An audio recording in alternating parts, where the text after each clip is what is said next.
किराना आज का कैराना महाभारत काल से कैराना का जिक्र है, क्योंकि इसी किराना में कर्ण ने राज किया था। जी हां, बीजेपी के राज के लिए गृह मंत्री अमित शाह के कैराना दौरे को लेकर मचा है बवाल। तो मैं लेकर आया हूं इंडिया का सवाल। नमस्कार, मैं हूं मनीष अवस्थी, हाजिर हूं आपका अपना पसंदीदा डिबेट शो इंडिया का सवाल लेकर। उत्तर प्रदेश विधानसभा चुनाव की तारीखों के ऐलान के बाद प्रदेश का सियासी पारा हाई है। दल बदल और लोक लुभावन का दौर जारी है। इन सब के बीच एक बार हिंदुओं के पलायन के लिए बदनाम हुआ कैराना चर्चा में है। पिछले 5 सालों में यहां के हालात बदले जरूर हैं, लेकिन सियासत के मामले में कैराना आज भी टॉप पर ही है। बीजेपी समय समय पर कैराना के मुद्दे को याद कर अखिलेश सरकार पर निशाना भी साधती रहती है। सवाल है कि क्या कैराना पलायन का मुद्दा बीजेपी के लिए सत्ता वापसी का रास्ता बनेगा? क्या 50 से ज्यादा परिवारों की घर वापसी बीजेपी की सत्ता वापसी का रास्ता बनेगी? और क्या पलायन करवाने वालों का सच में पलायन हो गया है? इन सब पर अपने मेहमानों से बात करें, उनकी राय लें और बहस करें। उससे पहले आप देखिए इंडिया का सवाल की ये रिपोर्ट।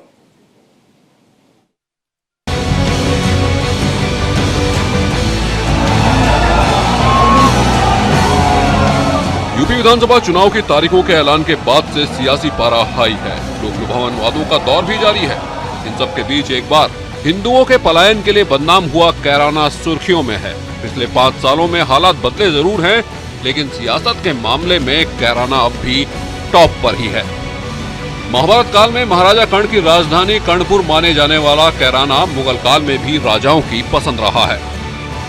हालांकि 2017 का दौर आया तो कैराना पर हिंदुओं के पलायन का दाग लग गया और ये मुद्दा इतना उछला कि सूबे की सियासत ही इस मुद्दे पर केंद्रित हो गई। आमतौर पर शांत रहने वाले कैराना में जब हिंदुओं के घरों के बाहर मकान बिकाऊ वाले पोस्टर लगे तो मामला बेहद गंभीर हो गया। राजनीतिक हलकों में मानो भूचाल सा आ गया था। तत्कालीन बीजेपी सांसद हुकुम सिंह ने कैराना से हिंदुओं के पलायन का दावा किया। दावा था कि करीब 350 हिंदू परिवारों ने डर की वजह से कैराना से पलायन किया है। हालांकि उस समय की अखिलेश सरकार ने हिंदुओं के पलायन से इनकार किया था। 2017 के पहले प्रदेश में व्यापारी, संभ्रांत नागरिक और सामान्य नागरिक पलायन करते थे।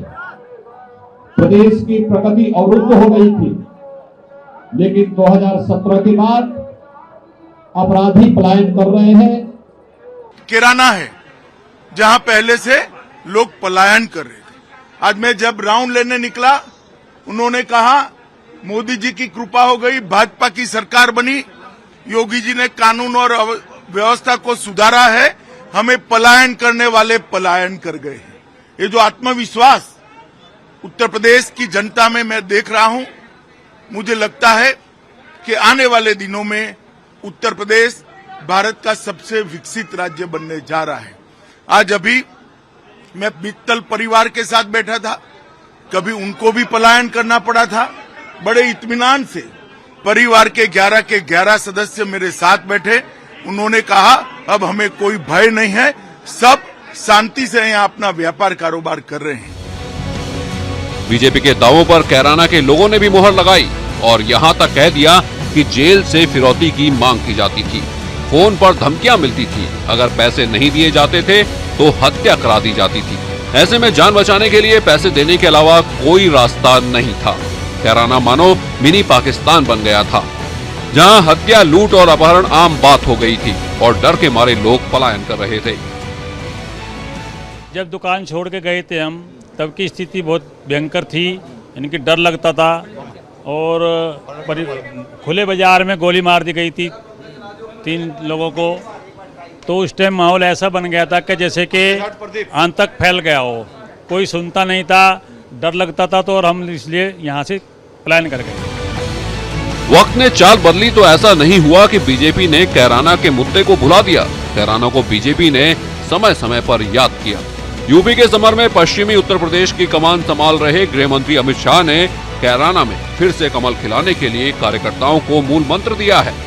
4 भाइयों को हमारे मारा गया है और हम लोगों का ये हो गया था कि अभी जैसे भी करके हमें शहर को तुरंत छोड़ना है, यहाँ से पलायन करना है और कहीं सुरक्षित जगह जाके रुकना है। मिशन 2022 को देखते हुए यूपी में शह और मात का खेल जारी है। बीजेपी 300 पार के हुंकार भर रही है तो विपक्ष सत्ता पलटने की बात कर रहा है। लखनऊ की बाजी कौन मारेगा, ये तो चुनावी नतीजे ही तय करेंगे। लेकिन हिंदू और हिंदुत्व का मुद्दा एक बार कैराना से उछाल दिया गया है और अब ये जनता को तय करना है कि वो कैराना के पलायन पीड़ितों की घर वापसी के मुद्दे को कितना अपनाती है। Bureau report, news India.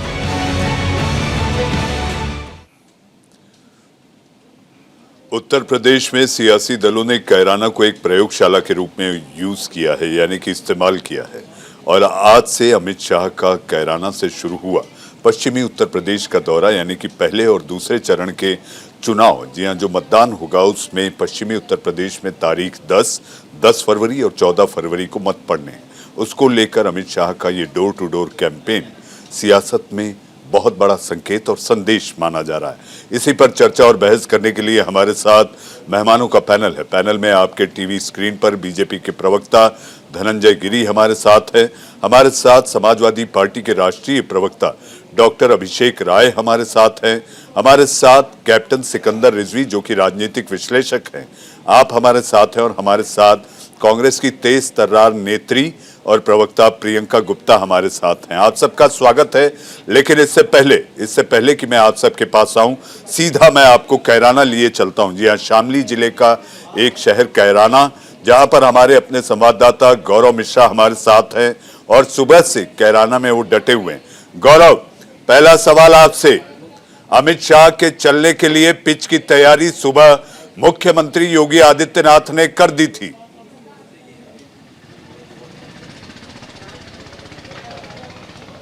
बिल्कुल, देखिए मुख्यमंत्री योगी आदित्यनाथ ने बैटिंग कर दिया था और उसके बाद पूरी जो बल्लेबाजी थी उसकी कमान अमित शाह के हाथों में थी। स्टार प्रचारक भी हैं भारतीय जनता पार्टी के, देश के गृह मंत्री हैं, और जब वो कैराना में थे तो कैराना आने का मतलब ही एक बड़ा मैसेज देने की बात भारतीय जनता पार्टी की तरफ से कर दी गई थी कि पीछे जो पलायन हुए थे, तकरीबन 350 परिवार यहाँ से पलायन करके गए थे। हुकुम सिंह उस समय यहाँ के सांसद हुआ करते थे, तो उन्होंने एक रिपोर्ट जो है वो उस समय की तत्कालीन सरकार को सौंपा था और कहा था कि यहाँ पर बड़े पैमाने पर हिंदुओं ने पलायन किया है। अब चूंकि इस बार 2022 के चुनाव में अब साफ हो गया है कि भारतीय जनता पार्टी कैराना से इस मुद्दे को ही लेकर के चुनाव लड़ेगी और बहुत स्पष्ट मैसेज आज अमित शाह ने दे दिया। सुबह से लगातार मैंने उन सभी परिवारों से बातचीत किया जो यहाँ से पलायन करके चले गए थे और अब वो आकर के यहाँ पे रह रहे हैं। उन परिवारों का साफ तौर पे यही कहना है कि जो रंगदारी उनसे वसूली जाती थी, जब वो दुकान का शटर उठाते थे तो उनके दुकान के शटर उठाते ही एक लेटर उनको दिया जाता था जिसमें लाखों रुपए की रंगदारी की बात की जाती थी। एक परिवार के 2 भाइयों को गोली मार दी गई थी क्योंकि उन्होंने उस रंगदारी की रकम को नहीं दिया था। तो ये तमाम जो मुद्दे थे, उन मुद्दों को अमित शाह ने आज जो है परिवारों के बीच में आकर के समझा है और अमित शाह को भारतीय जनता पार्टी का चाणक्य कहा जाता है और पश्चिमी उत्तर प्रदेश को साधने की एक जो कोशिश है भारतीय जनता पार्टी ने वो यहां से शुरू कर दिया है। इसके अलावा अगर आप यहाँ के सीटों की गणित को समझने का प्रयास करें तो देखिए 3 जो यहाँ की प्रमुख सीटें हैं विधानसभा की, अगर मैं शामली की बात करूं, कैराना की बात करूं और उसके अलावा थाना भवन की बात करूं, थाना भवन से जो विधायक हैं सुरेश राणा वो भी आज तस्वीरों में नजर आए और उन्होंने भी वहां पे अपना एक वर्चस्व कायम कर रखा है। लेकिन कैराना की सीट भारतीय जनता पार्टी के लिए बहुत महत्वपूर्ण है क्योंकि नाहिद हसन यहाँ से विधायक होते आए हैं, 2 बार उन्होंने यहाँ से सीट को निकाला है, यानी कि सपा यहाँ तगड़ी फाइट दे रही है मृगांका सिंह को। लेकिन मृगांका सिंह के लिए यहाँ पर एक जो पिच है वो अमित शाह ने आज तैयार कर दिया है और अब बल्लेबाजी करने की जिम्मेदारी मृगांका सिंह के कंधों पर होगी। मनीष जी, मृगांका के कंधों पर होगी, लेकिन मृगांका अमित शाह के डोर टू डोर कैंपेन में नजर नहीं आई। गौरव, देखिए शुरुआती दौर की अगर बात करें, आज मृगांका सिंह का जो कार्यक्रम था डोर टू डोर कैंपेन का, तो सुबह से वो भी लोगों के बीच में थी और जो टीचर्स कॉलोनी थी जहां पर अमित शाह मिल रहे थे वो वहां पर पहुंची थी। लेकिन आज जो ये कार्यक्रम इस हिस्से में होना था जहां पर लगातार सुबह से हम लोग भी मौजूद थे, बारिश की स्थिति लगातार बनी हुई थी, वो जरूर नजर नहीं आई। लेकिन इनके अलावा जो भारतीय जनता पार्टी की इकाई के कार्यकर्ता थे वो नजर आए, यहाँ के जो सांसद हैं वो भी नजर आए, मंत्री जो थे उत्तर प्रदेश सरकार में सुरेश राणा वो भी तस्वीरों में नजर आए। तो सभी चेहरे जो थे वो चेहरे नजर जरूर आए। मृगांका सिंह का मनोबल अगर मैं कहूं, क्योंकि सुबह जब मैं यहां पे आया था तो मैं सीधे उनके आवास पर गया था, उनसे मेरी बातचीत हुई थी। मृगांका सिंह यहां की फाइट को मान तो रही है, फाइट है, लेकिन चूंकि अमित शाह ने इसी जगह को चुना है, इससे उनका मनोबल हाई है और वो उसी हाई मनोबल पर अब चुनाव लड़ रही हैं। गौरव, आपकी तस्वीरों में जिस तरह आपने जिक्र किया कि रिमझिम गिरे सावन, मुझे ऐसा लगता है सियासत सुलग रही है। जी हाँ, आपके पीछे की जमीन देखकर ये लगता है कि बारिश जरूर हुई है, लेकिन इस ठंडक को गर्माहट पैदा करने के लिए आज का ये दौरा मुझे ऐसा लगता है यूपी की सियासत में बहुत गर्माहट जरूर पैदा करेगा। और इंडिया का सवाल कार्यक्रम में मौजूद हमारे तमाम पैनलिस्ट भी गर्मा गर्म बहस का हिस्सा बनेंगे, लेकिन आप सबसे एक आग्रह है, व्यक्तिगत आक्षेप से बचना होगा। सोचे वही जो आप बोल सके और बोले वही जिसका आप जवाब सुन सके। ये इंडिया का सवाल है। सबसे पहले धनंजय जी आपके पास आना चाहूंगा। धनंजय जी, कैराना के जरिए आर पार ताल ठोक के कैराना से शुरुआत। मनीष जी, मैं आपकी रिपोर्ट देख रहा था, उसमें आपने एक जगह कहा कि कैराना मिनी पाकिस्तान बन चुका था। आखिर इस शब्द का मायने क्या है? इसके मायने ये है कि कैराना आज का सच नहीं, बल्कि इस्लाम की बुनियादी सोच की दास्तान है।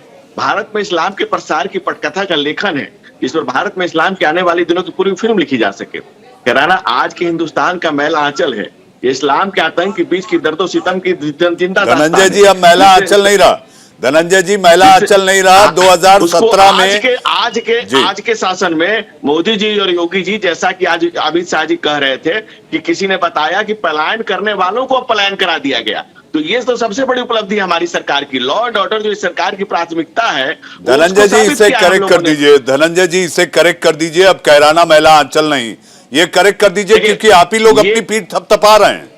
देखिए, हम ये कह रहे हैं कि वो जो एक प्रयोग किया जा रहा था, जिसको आपने कहा कि कैराना मिनी पाकिस्तान बन चुका था, मैंने बात वहां से शुरू की थी कि लेकिन वो उस तरह की चीजें हो रही थी। लेकिन जब से मोदी जी और योगी जी का शासन आया है, तब से कानून का राज स्थापित हुआ, लॉ एंड ऑर्डर का स्थापन हुआ। और आज अमित शाह ने खुद, माननीय अमित शाह जी ने कहा कि जो पलायन कर चुके थे परिवार, वो जो वापस एस्टेब्लिश हुए हैं, उन्होंने कहा है कि अब पलायन करने वालों को पलायन करा दिया गया। यूपी में लॉ एंड ऑर्डर की जो स्थिति हुई है वो इतनी अच्छी कर दी गई है। आज यूपी में एक परिवार की सत्ता दिलाने के लिए प्रयास नहीं किया जा रहा है। आज जन जन को स्ट्रेंथन करने के लिए, समाज के आखिरी पायदान पर खड़े हुए व्यक्ति के लिए, हर व्यक्ति के लिए हक और हुकूक और अधिकारों के लिए आज यूपी की सरकार सजग है। और इसलिए मैं बता रहा हूं कि एक जाति विशेष की सत्ता, एक परिवार विशेष को सत्ता का लाभ मिले, इसके लिए यूपी की जनता बिल्कुल नहीं तैयार है। यूपी की जनता आज मोदी जी और योगी जी के प्रति अपनी आस्था व्यक्त कर रही है। और लॉ एंड ऑर्डर की जो स्थिति है वो पूरी तरह से इस तरह की बनी हुई है कि पूरी यूपी की जनता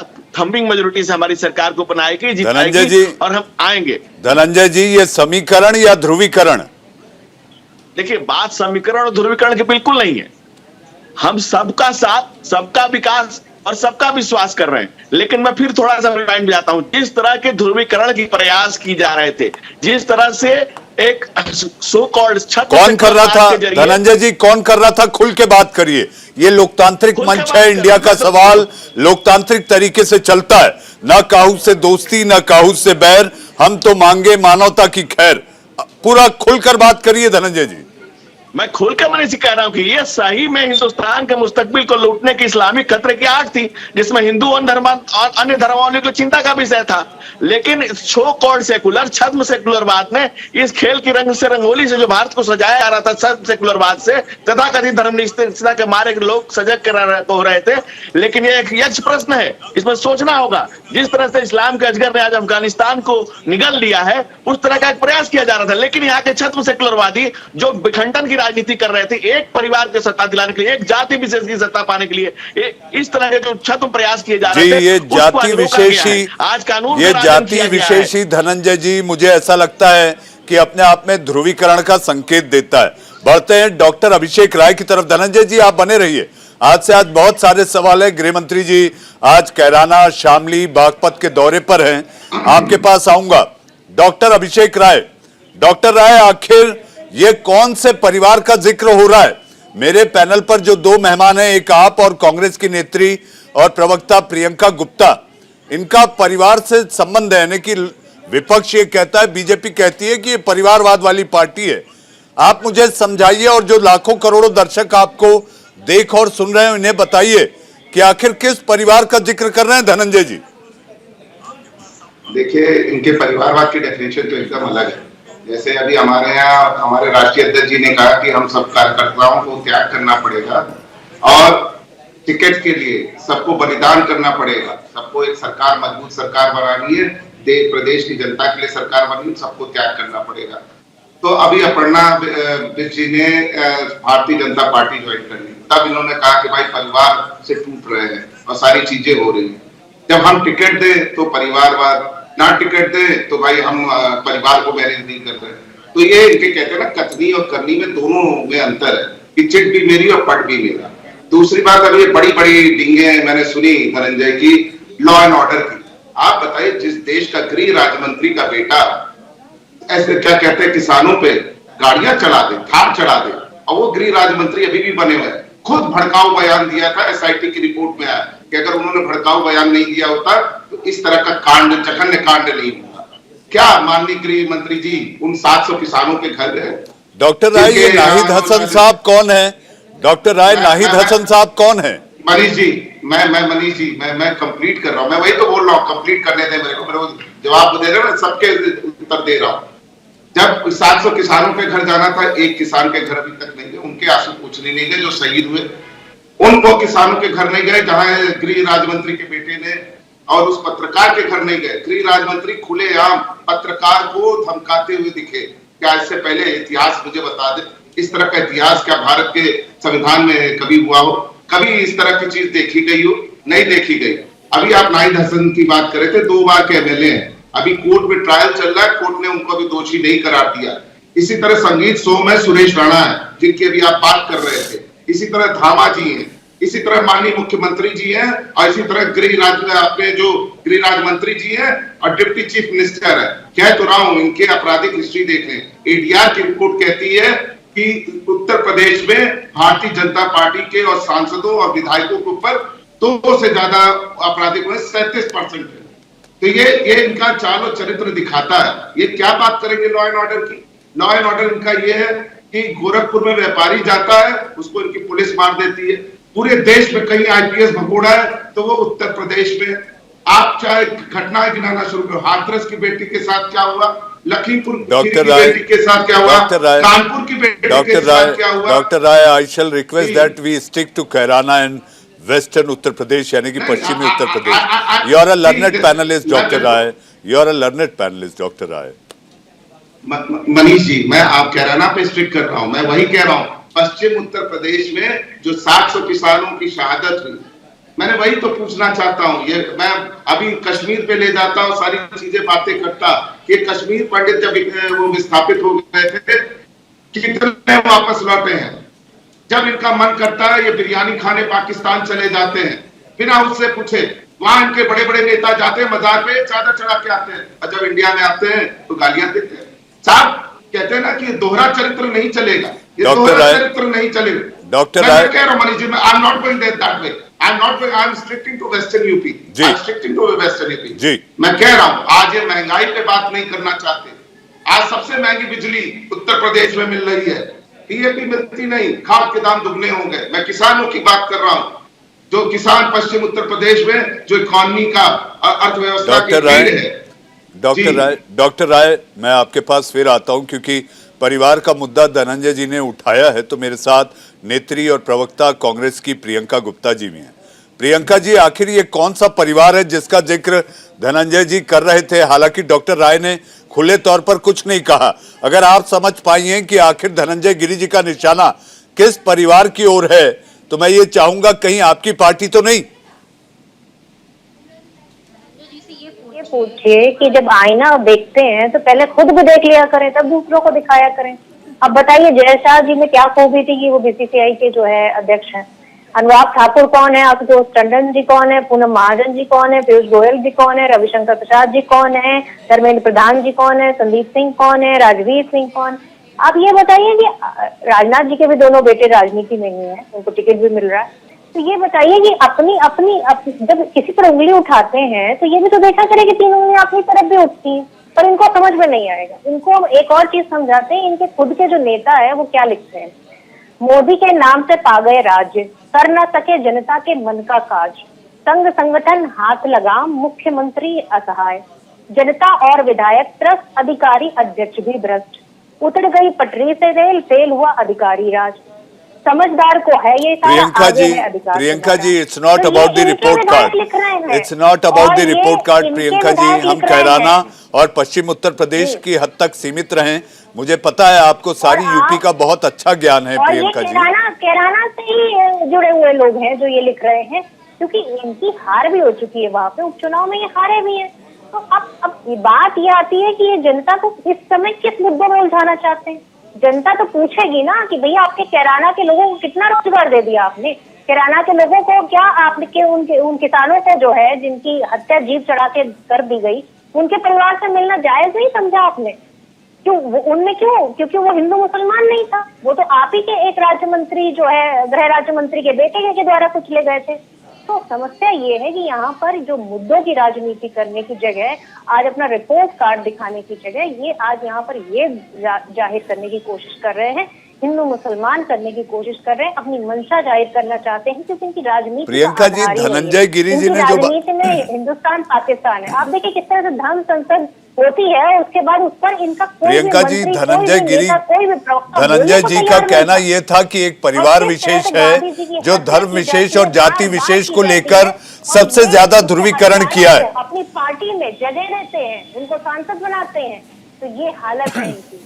वास्तविकता देखी जाए तो अगर कोई भी पार्टी जो जिन्नावादी सोच की होगी तो भारतीय जनता पार्टी होगी, क्योंकि आजादी से पहले ये उनके साथ मिलकर सरकार भी बना चुके हैं और मंत्री पद भी हासिल कर चुके हैं और मुख्यमंत्री भी बन चुके हैं। प्रियंका जी, धनंजय गिरी आपके तमाम जो सवाल आप उठा रही हैं और आपने एक बड़ी कवित्री अंदाज में भी जो आपने बातें कही उसको लेकर उनकी उंगली उठ गई है, और चूंकि ये मंच है तो मुझे ऐसा लगता है धनंजय जी आप अपनी बात रखें, प्रियंका जी आपके साथ हैं। अपने घर में जो है आपकी उंगलियां उठ रही हैं आप पर, और आप असमर्थ है, ना घर वालों को समझा पा रहे हैं, तो बाहर वालों को क्या समझाएंगे? धनंजय गिरी, देखिए हमारी सरकार की नीति और नियत से पूरा बहन आपका समय पूरा हो गया मेरे ख्याल से। हिंदू समाज में परिवार का महत्व है, इसलिए प्रियंका जी, धनंजय गिरी जी का जवाब ले लेते हैं, धनंजय गिरी जी का जवाब ले लेते हैं, फिर कैप्टन साहब के पास चलें। जी हाँ, रिजवी साहब के पास।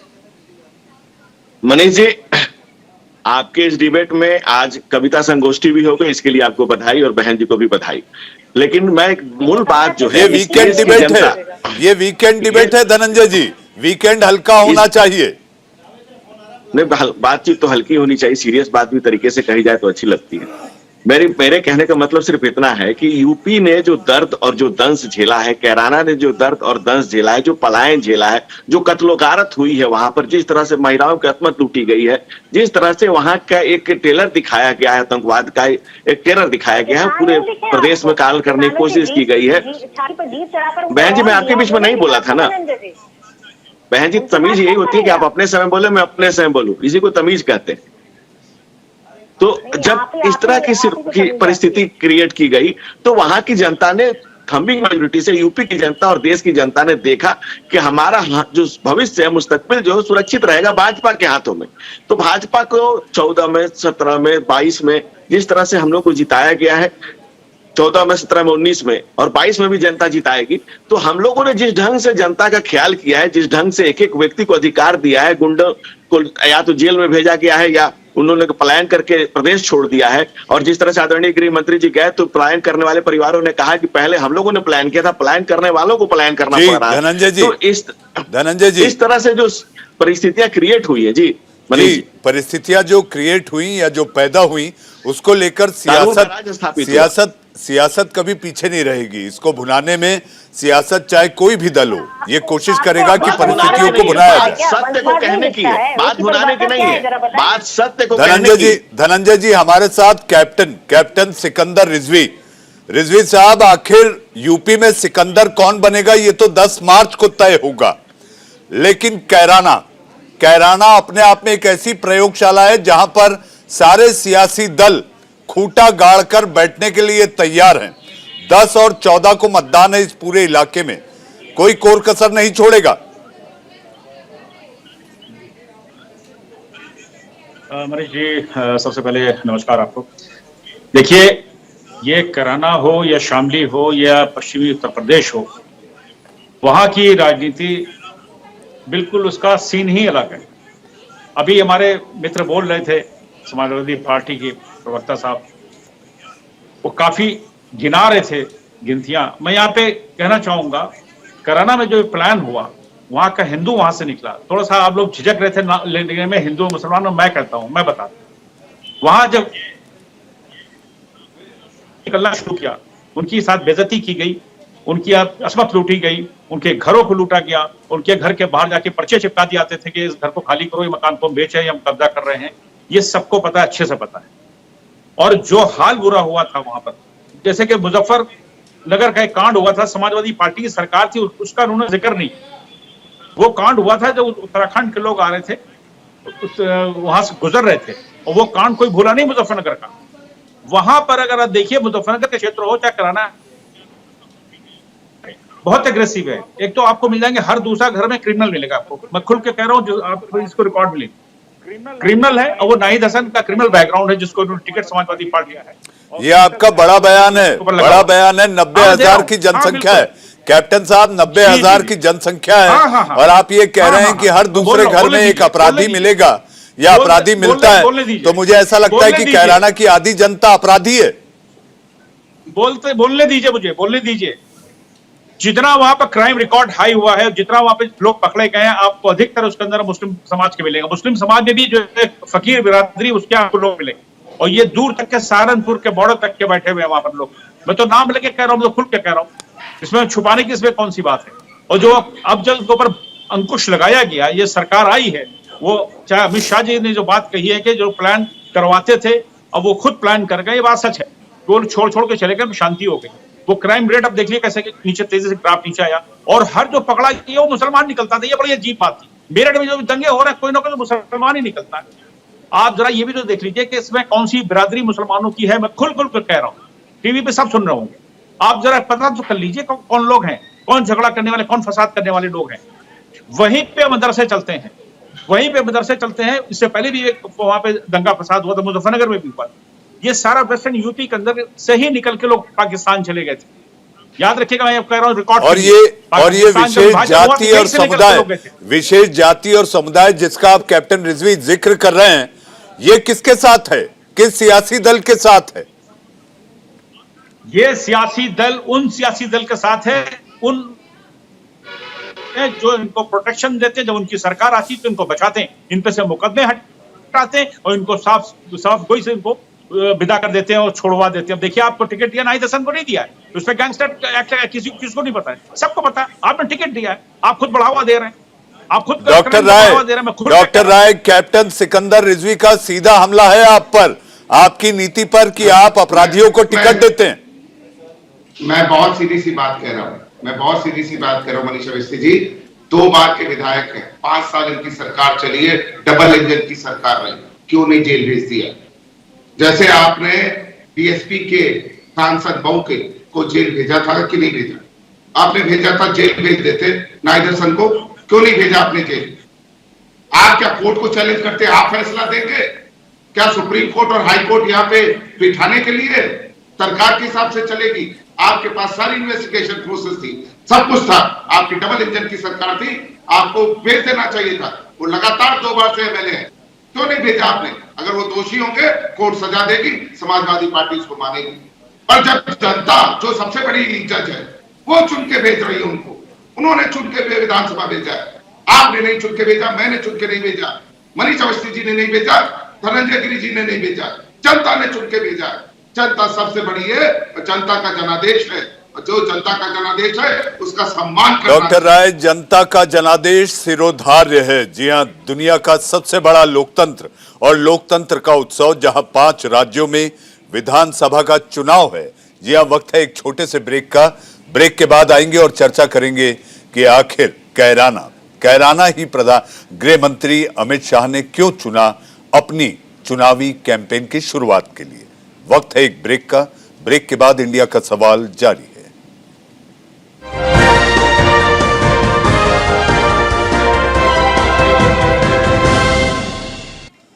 ब्रेक के बाद इंडिया का सवाल में फिर आप सबका एक बार स्वागत है। हमारे साथ मेहमानों का पैनल में हमारे साथ प्रियंका गुप्ता, प्रवक्ता कांग्रेस, धनंजय गिरी, प्रवक्ता बीजेपी, कैप्टन सिकंदर रिजवी, आप राजनीतिक विश्लेषक हैं, और हमारे साथ समाजवादी पार्टी के राष्ट्रीय प्रवक्ता डॉक्टर अभिषेक राय, जो कि अस्थि रोग विशेषज्ञ भी हैं। डॉक्टर अभिषेक राय, आप अपनी बात पूरी करें तो मैं धनंजय गिरी जी के पास जाऊं कि क्या 2017 के बाद अमित शाह ने फिर यूपी चुनाव की कमान संभाल ली है?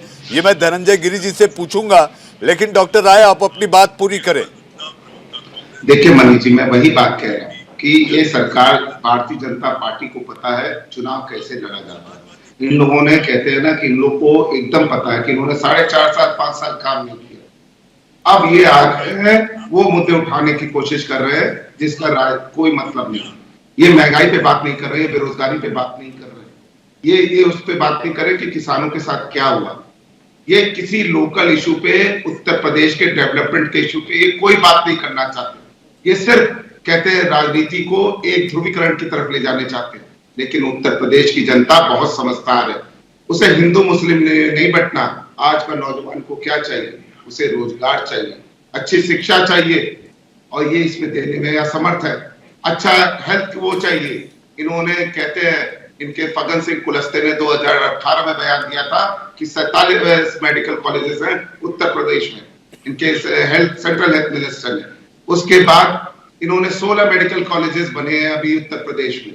अभी उसमें फैकल्टी रिक्रूटमेंट नहीं हुई है। आधुनिक खंडहर है वो, आप जाके अपनी टीम को भेज के दिखवा ले, आधुनिक खंडहर है। अभी जो 9 मेडिकल कॉलेजेस का उद्घाटन, शिलान्यास हुआ है, उसमें ना फैकल्टी है, ना वहां एक मरीज भर्ती हो सकता। डॉक्टर राय, आज का इंडिया का सवाल कैराना की चीरफाड़ के लिए है।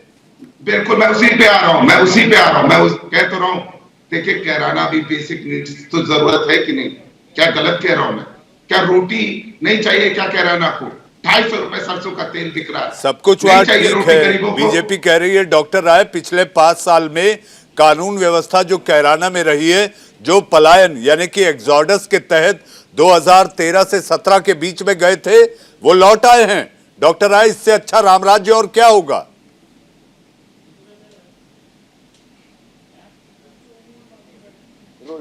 रोटी गायब कर दी।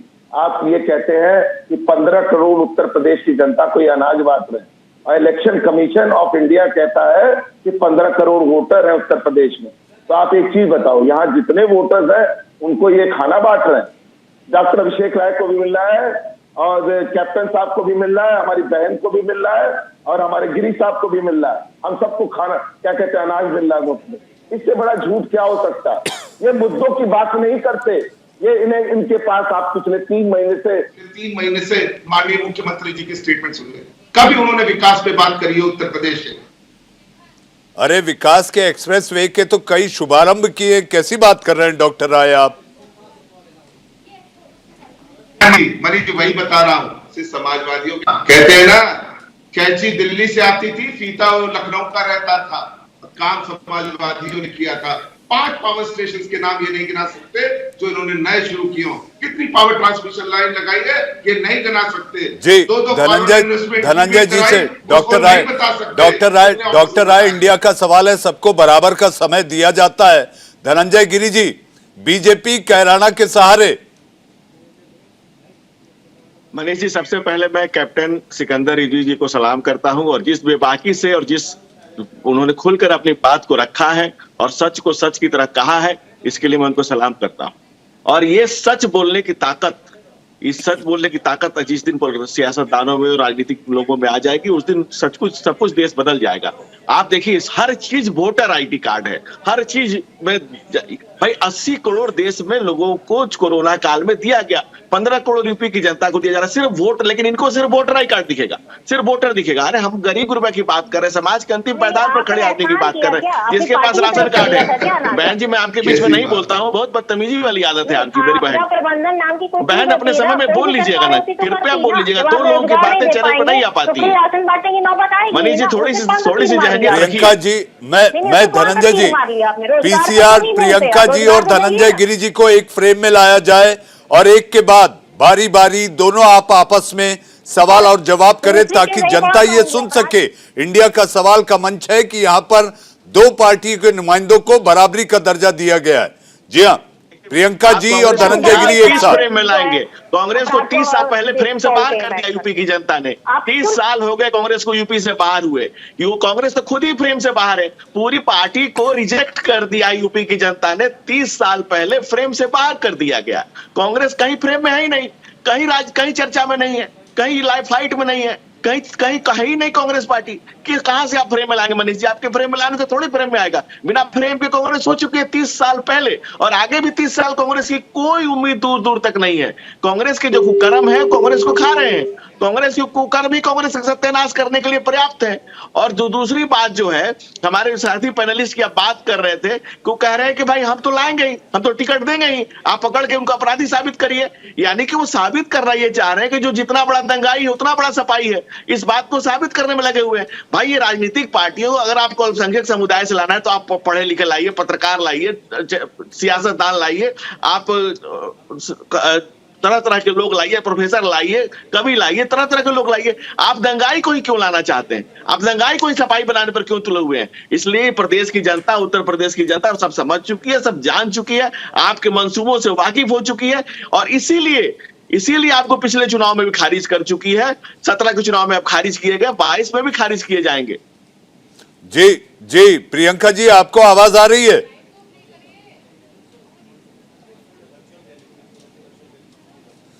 प्रियंका जी तक आवाज नहीं जा पा रही है। डॉक्टर राय, क्योंकि सारा निशाना धनंजय जी का, उनके धनुष बाण जो चल रहे हैं वो केवल और केवल आप ही पे चल रहे हैं। डॉक्टर राय, पता है हमारे ऊपर धनुष बाण चला के कुछ कर नहीं पाएंगे। इन्हें पता है इनकी जमीन खिसक गई है। सबसे बड़ी बात, संगीत सोम का नाम क्यों भूल जाते हैं? सुरेश राणा का नाम क्यों भूल जाते हैं? डिप्टी चीफ मिनिस्टर को अभी 2 महीने पहले हाईकोर्ट ने नोटिस दिया है, क्यों भूल जाते हैं? ये कितने आपराधिक मुकदमे हैं। बनारस के डॉन को एमएलसी बना रखा है, सबको पता। जौनपुर का डॉन क्रिकेट खेलता है एसपी ऑफिस के बाहर। ये क्या बात करेंगे? शर्म आनी चाहिए इनको ऐसी बातें करने। वो प्रियंका बहन ने कहा ना, एक उंगलियां पॉइंटर तो 3 उंगलियां आपकी तरफ है। सारे अपराधी गृह राज्य मंत्री जी दूरबीन लेकर ढूंढते हैं। अब बगल में बैठा रखा है हिस्ट्री शीटर को। 96 से हिस्ट्री शीटर है। प्रियंका जी के पास मैं जाता हूं। डॉक्टर राय, आपके इस कथन पर कैप्टन सिकंदर रिजवी, जी हां, पश्चिमी उत्तर प्रदेश, पूर्वी उत्तर प्रदेश और उत्तर प्रदेश की 403 सीटों पर अगर सत्ता काबिज करनी हो तो साम दाम दंड भेद सियासत का पहला नियम है, और मुझे ऐसा लगता है यही गुणधर्म भी होता है। मैं ये चाहूंगा कि एक फ्रेम में कैप्टन सिकंदर रिजवी और डॉक्टर राय को लाया जाए। जी मनीष जी, हमारा फोकस इस टाइम कैराना के ऊपर है, जैसा आपने भी कहा, और अभी माननीय अमित शाह जी वहां से कार्यक्रम अपना करके गए हैं। ये प्लान की जब बात आती है लोग दोबारा शुरू कर देते हैं। ये प्लान उसी तरह हुआ था वहां के हिंदुओं का जैसे कि कश्मीर से हुआ। बस ये है कि कश्मीर की वादियां जो थी वहां कोई देख नहीं रहा था। उस टाइम इतने टेलीविजन नहीं थे। यहाँ पे उनको एक्सपोज किया गया था जब यहाँ से हिंदू प्लान कर रहा था, उनके घरों को लूटा जा रहा था, उनकी बेहरमती बेइज्जती उनकी महिलाओं के साथ की जा रही थी। गायब हो चुकी। जैसे कि अभी अमित शाह जी ने कहा ना कि जिन्होंने, मैं दोबारा दोहराना नहीं चाहता उस चीज को, आप पूरे उत्तर प्रदेश की बात कर लीजिए, लेकिन पश्चिम उत्तर प्रदेश की कहानी सबसे अलग है। अभी कर रहे थे हमारे मित्र कि वहां का डॉन है, वहां का ये, वहां का वो है, तो आप लोग तो बुला के देते हैं। आपने टिकट किस किस को बुला के दिया? अभी आपने अतीक अहमद को भी हीरो बना के रखा हुआ इलाहाबाद के। आपने हर उस माफिया को अपने साथ कंधे से कंधा मिला। आपको अगर हमने पता कर लिया, आपने उनके परिवार को टिकट दिया, उनको दिया, लेकिन आपने उनका महिमा मंडन किया। आपने उनका महिमा मंडन किया है। आप जो है माफियाओं का महिमा मंडन करते हैं, खुल कर करते हैं। आप लोग खुल कर करते हैं, कोई दो राय नहीं। सुन लीजिए, आप एक सेट एजेंडे पे बात कर रहे हैं। आप पहले प्लीज अपने आप को करेक्ट कर लें। मैं सुन लीजिए, लर्नेड काउंसिल है। मैं अच्छे से मेरी बात सुन लीजिए। मुझे पता है मैं क्या बोल रहा हूँ। आप लोग महिमा मंडन आप लोग करते हैं और कोई नहीं करता। आप ही अपराधी को समझाना, आप लोगों ने महिमा मंडन किया, आपकी पार्टी ने किया, अभी क्या पहले भी किया, इससे पहले माननीय मुलायम सिंह जी की सरकार थी, उसमें भी महिमा मंडन किया गया। आप ही के मंत्री रहे थे जो आज जेल में पड़े हुए हैं तक के। रहने दीजिए को बेकार, अब हम निकलवाइएगा, हम यहीं से कहीं बाहर से नहीं आए भाई, हम टॉप के नहीं है, हम यहीं से उत्तर प्रदेश के। और आपके कई एक लोग हैं, आपके वेस्टर्न यूपी के कई एक है, और मजेदार बात है कि सारे वो मुसलमान है, वो माफिया भी मुसलमान है, एक अखबार में चलाता है वो भी मुसलमान है, उसको भी आपने टिकट दिया था, आप ही का ले रहा है वो किराना से भी आपने नहीं दर्शन को दिया, वो भी किसी तरह भी आप कुछ भी बोल लो, आप कुछ भी बोल लोगे, जनता बहुत समझदार है, जनता महंगाई पे बात करना चाहती है, 500 रुपए 700 का चलिए बात करना चाहते हैं। आपने इतना डरा दिया था, वहां लोगों को घर छोड़ना पड़ गया, और घर में आप लोग आ रहे, वहां का फोकस होता है, परेशान हो जाते हैं। जब आपको सच बड़ा चुभता है, आप लोगों को सच चुभता है, देखिए सच चुभता है डॉक्टर साहब, सच चुभता है, आपको चुभ गया, आपको चुभ गया, हमने सच बोला, आपको चुभ गया, आप कुछ भी कहते रहिए, आप कैसी बात, मुझे पता अच्छे समझता है। रहने दीजिए, बहस को कोई फायदा नहीं, कोरोना के ऊपर फोकस करिए, पूरा हिंदुस्तान को घुमाने की जरूरत नहीं है। मुजफ्फरनगर की बात कर लिए, मेरा दूसरे करने अपराधी होगा, 90,000 जनता को आपने अपराधी बना दिया, आपका स्टेटमेंट सुनने लायक है। मैंने 90,000 आबादी को नहीं कहा, मैं उस बिरादरी की बात कर रहा हूँ, मैं उन जिहादियों की बात कर रहा हूँ जो वहीं से निकलते हैं, बहुत से पकड़े गए जिहादी, इसी मुजफ्फरनगर मेरठ से पकड़े गए तो जिहादी। अब आप मत मुंह खुलवाइए, हमारा मत तो खुलवाइए, हर दूसरा घर में उन बदल वालों से मैं कह रहा हूँ उसमें क्रिमिनल निकलता है। अब आप उसको कुछ भी कहिए, आग लगा लीजिए, लेकिन ये क्रिमिनल है, आप भी कैसे रही जा रही है, जनता ने चुनाना, आपको इतनी तिलमिलाहट हो रही, सच बोलो तो आपको तिलमिलाहट होती है। निर्णय सर पर ही है, आप क्या बात करते हो? बहुत से लोग मुंह बंद करना चाहते हैं, मोदी बंद होता है, जो आजकल खुल के आने लगा ना, 70 सालों से हम ही लोग बोलते हैं, हमारी टीम बोलती है, हम बोलते रहेंगे, हमको आप रोक सकते नहीं है। देखिए हम डरते नहीं है, हम डरते नहीं है, हम जिस संविधान के अंदर आते हैं, जिसके अंदर आते हैं, उसका हमको बोलने का पूरा अधिकार, हम बोलेंगे। जब आपको right to information, captain Rizvi, doctor Rai थोड़ा सा आराम करें, आप लोग थक जाएंगे। अगर इतना जोर जोर से आपस में एक दूसरे के साथ बहस करेंगे तो मुझे ऐसा लगता है कि थोड़ी थकान तो स्क्रीन पर भी दिखाई देगी। थोड़ा सा आप लोग आराम करें। मेरे साथ दो और मेहमान है, प्रियंका गुप्ता जी। प्रियंका जी, आखिर विपक्ष के साथ साथ सत्ता पक्षियों को ये क्यों कह रहा है कि कांग्रेस 3 में ना 13 में? जी हाँ, गृह मंत्री अमित शाह का आज का ये दौरा, ये भी कहा जा रहा है कि ये कैंपेनिंग किसान आंदोलन से उपजी नाराजगी को भी दूर करेगी। देखिए, मैं तो सिर्फ इतना पूछना चाहती हूँ, अभी थोड़े दिन पहले जो है कोरोना को लेकर या ओमिक्रॉन को लेकर जिस तरह की बातें हो रही थी, उस पर आज विराम लग गया है, क्योंकि अब मुझे लग रहा है कि ओमिक्रॉन भी खत्म हो गया और सारी चीजें खत्म हो गई हैं, और डोर टू डोर कैंपेन से कोई कोरोना वोरोना नहीं फैलने वाला है। दूसरी चीज आप देखिए कि किस तरह से जो हाई रिस्क जोन में जो है इंडिया को रखा गया है। अब सबसे बड़ी चीज ये है कि आप वहां जाएंगे तो मुझे नहीं लगता कि आप कितने वहां पे जो है वैक्सीनेटेड लोग होंगे जिससे आप मिले होंगे, और कितने लोगों को आपने जो है जाकर कितनी दूरी बनाई होगी। ये सारी चीजें सवाल तो पूछने चाहिए ना, क्योंकि सरकार में तो आप ही बैठे हैं, जिम्मेदारी तो आपकी है। आप विपक्ष से सवाल पूछ लेते हैं कि इतनी गैदरिंग क्यों हुई, कितने लोग वहां क्यों गए, 144 धारा लगा दी, आपके लिए कुछ नहीं। तो जनता ये भी तो देख रही है ना कि किस तरह से आप अपने चुनाव प्रचार के लिए जनता की बलि चढ़ाने पर भी नहीं चूक रहे हैं। आप देखिए कि किस तरह से हाई रिस्क जोन में आ गया है, जीनोम सीक्वेंसिंग की 5 लैब बंद हो गई है, जिसकी जरूरत सिर्फ और दूसरों को नहीं बल्कि प्रधानमंत्री खुद कह रहे थे कि जीनोम सीक्वेंसिंग हमारे देश के लिए जरूरी है, ताकि हम जो है नए जितने भी वेरिएंट आ रहे हैं उनके बारे में हमें पता होना चाहिए। पर आज क्या है, आज वो बंद हो चुकी है 5 लैब, उसका जवाब कौन देगा? ये हाई रिस्क में अगर हम जा रहे हैं, आज आप देखिए कि किस तरह से जो एयरपोर्ट पे बाहर विदेश से लोग आ रहे थे, उनको पहले जो है आइसोलेशन के लिए बोला जा रहा था, जो पॉजिटिव थे, आज वो भी हटा दिया गया कि आपको कोई आइसोलेशन की जरूरत नहीं, आप घूमे जाके कोरोना फैलाइए जाके। तो वास्तविकता ये है कि सरकार को चुनाव के आगे कुछ नहीं दिख रहा है, न जनता दिख रही है, न जनता की जो इससे पहले आप देखिए कोरोना काल में कितनी मौतें हुई, गंगा में लाशें बही, ये सारा कुछ इनको कुछ नहीं दिख रहा, ना इन्होंने कोई सीख ली उससे, और आज ये फिर पलट कर जो है रैलियां करने जा रहे हैं और डोर टू डोर कैंपेन कर रहे हैं। तो इसका जवाब कौन देगा, ये इनसे पूछिए जरा बैठ के यहाँ पर। दूसरी चीज मैं कहती हूँ, ये रोजगार पर क्यों नहीं बोलते? रोजगार पर बोलने में इन्हें क्यों शर्म आती है? इसलिए शर्म आती है क्योंकि इनका ही जो एक लेखपाल इनकी भर्ती की जो जिसकी वैकेंसी नहीं निकली थी उसकी भर्ती हो गई, उसे धन्यवाद भी कर दिया और उसके बाद उसको जो है नेपाल भागना पड़ा था। तो ये हालत है। पिछली 6 परीक्षाएं रद्द हो चुकी हैं सिर्फ इनकी जो है नाकामियों की वजह से। कहीं पेपर लीक हो जा रहा है तो कहीं पेपर आउट हो जा रहा है, इस तरह की चीजों से। तो ये किसकी नाकामियां, ये नाकामियां किसके सर पर फोड़ी जाएंगी? ये आपके सर पर फोड़ी जाएंगी, क्योंकि युवा नाराज हो चुका है। किसानों के ऊपर जब आपने जो है जीप चढ़ाकर उनको मार दिया तो वो हिस्ट्री सीटर आपको नहीं दिखा।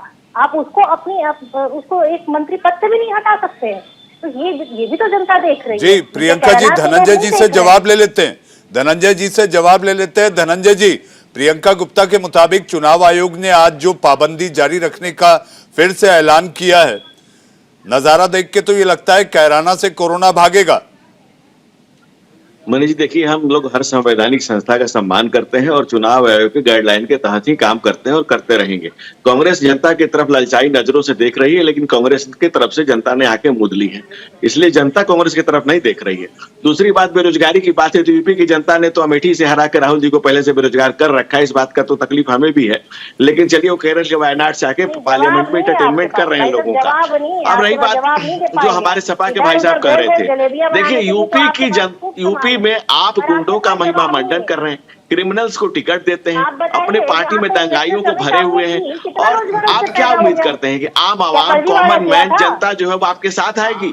और यूपी के एक समय था मनीष जी, जब आप आजमगढ़ की जब पुलिस जो थी वो भैंस खोजने जाती थी। यूपी की पुलिस जो है वो भैंस खोजने जाती थी। आपने डिमोरलाइज करके रखा हुआ था पुलिस बल को और गुंडों का मनोबल हाई करके रखा हुआ था। आज पुलिस बल को पूरा इंपावर्ड किया गया है, लॉ एंड ऑर्डर को लागू किया गया है, कानून का शासन लाया गया है। हत्या कर दे, ये हालत अरे बहन, कौन पूछ रहा है कांग्रेस को? कौन सुन रहा है कांग्रेस को? कोई पूछ रहा है, कोई सुन रहा है? बहन प्रियंका 2 दिन पहले कहती है मैं सीएम का चेहरा हूं, 2 दिन बाद कह देती है कि नहीं, मैं नहीं हूँ। ये हालत है आपके यहाँ पार्टी की। इस देश की जनता ने आपको खारिज कर दिया है। यू आर नो वेयर, आप कहीं है ही नहीं, ना कोई चर्चा है, ना कोई पूछ रहा है, ना कोई जान रहा है, ना कोई जानना चाहता है आपके बारे में। Dhananjay ji, don't be a psephologist. Dhananjay Giri ji, don't be a psephologist. अभी मतदान शुरू नहीं हुआ, 7 चरणों में चुनाव है। धनंजय जी, मनीष जी, मैं लिख लीजिए, जो कहीं रेस में नहीं है वही कांग्रेस है। ये नोट कर लीजिए आप, मैं बता रहा हूँ, मैं जिम्मेवारी से कह रहा हूँ, जो कहीं रेस में नहीं है वही कांग्रेस है। दूसरी बात, आप आइए तो यूपी में जो जिस तरह से प्रशासन को, पुलिस को और पुलिस बल को सपा ने के शासन काल में जिस तरह से डिमोरलाइज करके रखा गया था, उनके मोरल को हाई किया गया, उनको स्ट्रेंथन किया गया है, जिससे आम आदमी, एक आदमी अपने आप को सुरक्षित महसूस कर रहा है। सबसे पहले वो चैन की सांस ले रहा है, खुली हवा में सांस ले रहा है। उसको पता है कि लॉ एंड ऑर्डर की जो स्थिति है और जिस ढंग से यूपी का विकास किया गया है, जिस तरह से माताओं बहनों की आंखों से बहते हुए आंसू को उज्ज्वला योजना से पूछा गया है, जिस तरह से आज एक किसान सम्मान योजना शुरू की गई है, जिस तरह से वैश्विक महामारी आई थी मेरी बहन, जितनी बड़ी वैश्विक महामारी आई थी, ये कितनी बड़ी तबाही इसने दुनिया में मचाई, ये दुनिया देख रही है, पूरा डाटा है पूरे विश्व का। जी धनंजय जी, मुझे इंडिया का सवाल की बहस खत्म करनी है। डॉक्टर अभिषेक राय, आपकी बारी। जी हाँ, कैराना के सहारे समाजवादी पार्टी भी पश्चिमी उत्तर प्रदेश में जो 2017 में नहीं हुआ वो 22 में जादू दिखाना चाहती है। देखिए, बहुत सीरियस बात है मनीष अवस्थी जी। अभी जैसे कह रहे थे कि कहते हैं ना, पुलिस को डिमोरलाइज कर रखा था। हमने डायल 100 बनाया, हमने 1090 बनाया। अभी माननीय प्रधानमंत्री जी और माननीय मुख्यमंत्री जी जिस बिल्डिंग में बैठ के गए थे, जहां देश के सारे डीजीपी और तमाम पुलिस प्रमुख आए थे, उन्होंने कहा इस तरह की बिल्डिंग कहीं पूरे देश में नहीं। तो हमने पुलिस को डिमोरलाइज नहीं किया। इन्होंने पुलिस को क्या किया? आईपीएस को भगोड़ा बना दिया। एक पुलिस वाला गोरखपुर में आता है और व्यापारी की हत्या करके चला जाता है। एक पुलिस वाले ने अकूत संपत्ति खड़ी कर रखी होती है, उसके खिलाफ क्या कहते हैं, बुलडोजर नहीं चलता कि सरकारी तंत्र के पास बुलडोजर नहीं मिलना। तो साहब, इन्होंने क्या पुलिस को बना रखा है, सबने देखा। 4 दिन की विवाहिता को जेल में भेज देती है पुलिस और अभी तक उसको न्याय नहीं मिला, क्योंकि वो एक जाति विशेष की है, इसलिए न्याय नहीं मिला। तो इनके कथनी और करनी में क्या अंतर है, इसका जवाब बहुत जल्दी मिलने वाला है। अब बहुत करारा जवाब मिलेगा। इनका सुपड़ा साफ करने जा रहे हैं। अगर माननीय प्रधानमंत्री जी को डर नहीं होता तो 378 दिन जब किसान बैठे थे, उनके कान पे जू नहीं रहेगी। वो काले कानून पास करते वक्त भी संसद में उन्होंने बिना बहस को पास करा दिया, और जब वापस लेना हुआ आए माफी मांग के और वापस करा दिया। आप क्यों नहीं बहस कर ली? क्या होगा उन 700 किसानों के शहादत का जो पश्चिम उत्तर प्रदेश की जान है? क्या होगा उस परिवारों का? इसलिए ये सरकार उस पर बात नहीं करेगी, ये सरकार महंगाई पे बात नहीं करेगी, ये सरकार बेरोजगारी पे। डॉक्टर राय, जैसी करनी वैसी भरनी। और मुझे ऐसा लगता है कि 5 साल जनता के बीच आपने क्या किया।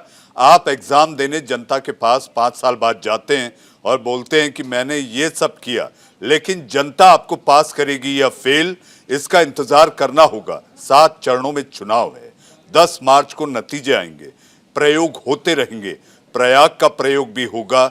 ये तो कैराना की प्रयोगशाला से सियासी शुरुआत है, यानी कि श्री गणेश हुआ। जी हाँ, आज की बहस में हमारे साथ प्रियंका गुप्ता, धनंजय गिरी जी और डॉक्टर अभिषेक राय आप लोग आए। आप सबका बहुत बहुत धन्यवाद।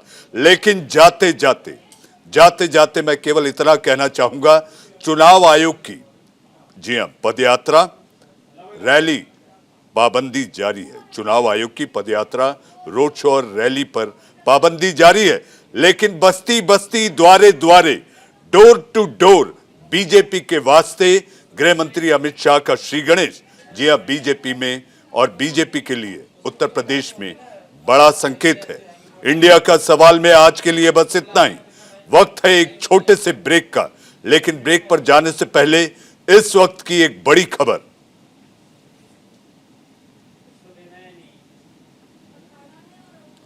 इस वक्त की बड़ी खबर, चुनाव आयोग ने यूपी में 3 जिलों के डीएम और एसपी को हटाए। जी हां, 2 जिलों के डीएम, फिरोजाबाद के और कानपुर के डीएम हटाए गए। अशोक कुमार राधेश्याम को आयोग ने हटाया। नेहा शर्मा डीएम कानपुर बनाई गई। शिवकांत द्विवेदी डीएम बरेली बनाए गए। एसपी गंगवार डीएम फिरोजाबाद बनाए गए। जी हां, चुनाव आयोग के निर्देश पर हजरतगंज में केंद्रीय मंत्री अनुराग ठाकुर का इस वक्त की बड़ी खबर।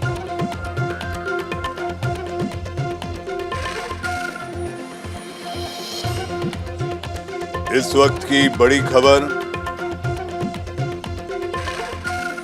वक्त की एक और बड़ी खबर, हजरतगंज में केंद्रीय मंत्री अनुराग ठाकुर का कैंपेन। बीजेपी का जनसंपर्क अभियान जारी। गाइडलाइन के तहत जनसंपर्क अभियान की शुरुआत, प्रोटोकॉल के तहत चुनाव प्रचार किया। इस वक्त की बड़ी खबर, केंद्रीय सूचना प्रसारण मंत्री अनुराग ठाकुर की कार्यकर्ताओं से बातचीत, प्रचार का दौर, जनसंपर्क अभियान की शुरुआत, 5 साल में ईमानदारी के साथ काम किया। इस वक्त की बड़ी खबर, पिछली सरकार में आईटी सेक्टर का पलायन हुआ। समाजवादी पार्टी के लिए आईटी का मतलब इनकम फ्रॉम टेरर था। योगी सरकार में तेजी से विकास हुआ। यूपी का कोरोना प्रबंधन भी बेहतर। यहां सूचना प्रसारण मंत्री अनुराग ठाकुर का लखनऊ में बयान, वैक्सीनेशन का काम भी तेजी से हुआ। जी हां, वक्त है एक छोटे से ब्रेक का। ब्रेक के बाद एक खास पेशकश लेकर आएंगे सरफराज सैफी। जी हां, न्यूज इंडिया पर इस खास पेशकश का इंतजार कीजिएगा और साथ ही ताजा तरीन खबरों को लेकर आएंगे रमन ममगई।